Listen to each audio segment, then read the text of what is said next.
നമ്മുടെ നാട്ടിൽ ഇപ്പോൾ ഒരുപാട് brain and spine diseases affected ആയിട്ടുള്ള ഒത്തിരി രോഗികളുണ്ട്.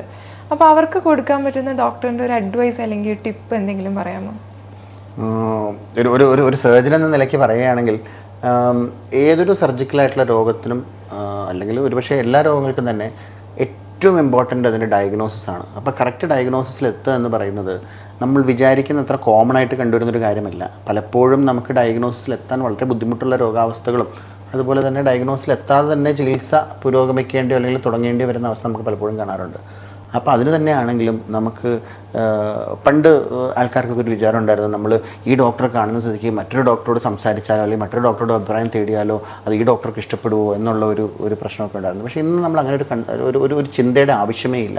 കാരണം ഒരു കറക്റ്റായിട്ടൊരു ഡയഗ്നോസിസിലെത്തുക എന്ന് പറയുന്നത് നമ്മൾ എന്തൊരു കാര്യത്തിനാണെങ്കിലും ഇപ്പോൾ നമ്മൾ ചെറിയൊരു സാരി മേടിക്കാൻ തന്നെ 3 പേരുടെ അഭിപ്രായം ചോദിക്കുമെങ്കിൽ നമുക്ക് അതിനേക്കാളും ഒരു ലൈഫ് ത്രെറ്റനിങ് ആയിട്ടുള്ളൊരു രോഗാവസ്ഥയുടെ കാര്യത്തിൽ നമുക്ക് ഒന്നിൽ കൂടുതൽ ആൾക്കാരുടെ ഒപ്പീനിയൻ എടുക്കുന്നതിൽ യാതൊരു തെറ്റുമില്ല എന്നാണ് ഞാൻ വിശ്വസിക്കുന്നത്. അപ്പോൾ ഒരു സർജറി ആണെങ്കിൽ തന്നെ ആ സർജറിയുടെ ആവശ്യത്തെക്കുറിച്ചോ സർജറി ആവശ്യമുണ്ടോ ഉണ്ടെങ്കിൽ ഏത് സർജറി ആണെന്നുള്ളതിനെക്കുറിച്ച് ഒന്നിൽ കൂടുതൽ ഡോക്ടർമാരുടെ ഒപ്പീനിയൻ തേടുന്നത് ഒരിക്കലും തെറ്റല്ല എന്ന് തന്നെയാണ് എൻ്റെ വിശ്വാസം. അപ്പോൾ അത് വളരെ ക്ലിയറായിട്ട് നമുക്ക് മനസ്സിലാക്കേണ്ടതും നമ്മളുടെ ഒരു പേഷ്യൻറ്റ് കൾച്ചറിൻ്റെ ഭാഗമാവേണ്ട ഒരു കാര്യമാണെന്ന് ഞാൻ വിശ്വസിക്കുന്നു.